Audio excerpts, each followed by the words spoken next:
ನನ್ನ ಮೊದಲನೇ ಚಿತ್ರದಿಂದ ಇಲ್ಲಿಯ ಚಿತ್ರಗಂಟನು ನಿಮ್ಮ ಪ್ರೀತಿ ಪ್ರೋತ್ಸಾಹ ಬೆಂಬಲ ತೋರಿಸ್ತಾ ಬರ್ತಾ ಇದ್ದೀರಾ. ಇದೇ ರೀತಿ ಇರಲಿ ಅಂತ ಕೇಳ್ಕೊತೀನಿ. ಹಾಗೆಯೇ ಇವತ್ತು ವಾಮನ 4ನೇ ಚಿತ್ರ ಬಿಡುಗಡೆ ಆಗಿದೆ. ಮೊದಲನೇದಾಗಿ ನಾನು ಇಬ್ಬರಿಗೆ ಮಾತ್ರ ತುಂಬ ಥ್ಯಾಂಕ್ಸ್ ಹೇಳಬೇಕು. ಫಸ್ಟ್ಲಿ ನನ್ನ ಪ್ರೀತಿಯ ಚಾಲೆಂಜಿಂಗ್ ಸ್ಟಾರ್ ದರ್ಶನ್ ಅಣ್ಣ, ಥ್ಯಾಂಕ್ ಯು ಸೋ ಮಚ್ ಅಣ್ಣ. ಹಾಗೆಯೇ ನಮ್ಮ ವಿಜಯಲಕ್ಷ್ಮಿ ಅಕ್ಕ ಪಾಪ ಕೇಳಿದ ತಕ್ಷಣ ಇಲ್ಲ ಬನ್ನಿ ನೀವು ಯಾವಾಗ ಹೇಳ್ತೀರೋ ನಾನು ರೆಡಿ ಇರ್ತೀನಿ ಅಂತ ಹೇಳಿದ ಕೂಡಲೇ ಮಾಡಿಕೊಟ್ರು. ಅಕ್ಕ ವಿಜಯಕ್ಕ, ಥ್ಯಾಂಕ್ ಯು ಸೋ ಮಚ್. ನಿಮ್ಮ ಪ್ರೀತಿ ಬೆಂಬಲ ಹೀಗೆ ನಮ್ಮ ಮೇಲೆ ಇರಲಿ ಅಂತ ಕೇಳ್ಕೊತೀನಿ. ಹಾಗೆಯೇ ವಾಮನ ನನ್ನ 3 ಚಿತ್ರಗಳಲ್ಲೂ ನಾನು ವಿಭಿನ್ನ ಪಾತ್ರಗಳು ಮಾಡ್ತಾ ಬರ್ತಾ ಇದ್ದೀನಿ. ಇದು ನನ್ನ 4ನೇ ಚಿತ್ರ ವಾಮನ.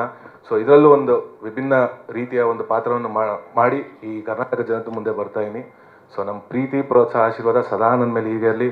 ಹಾಗೆಯೇ ಇವತ್ತು ಸಾಂಗ್ ಬಿಡುಗಡೆ ಆಗಿದೆ. ಈ ಸಾಂಗ್ ಬರೆದಂಥ ನಮ್ಮ ಪ್ರಮೋದ್ ಮರವಂತೆ ಆಗಿರ್ಬೋದು, ಹಾಗೆಯೇ ವೆಂಕಟೇಶ್ DC ಸರ್ಗಾಗಿರ್ಬೋದು, ಹಾಗೆ ಮ್ಯೂಸಿಕ್ ಮಾಡಿದಂಥ Ajaneesh Loknath sir, thank you so much. ನಿಮ್ಮ ಪ್ರೀತಿ ಪ್ರೋತ್ಸಾಹ ಆಶೀರ್ವಾದ ಸದಾ ನಮ್ಮ ಚಿತ್ರತಂಡದ ಮೇಲೆ ಇರಲಿ ಅಂತ ಕೇಳ್ಕೊಂತೀನಿ. Thank you.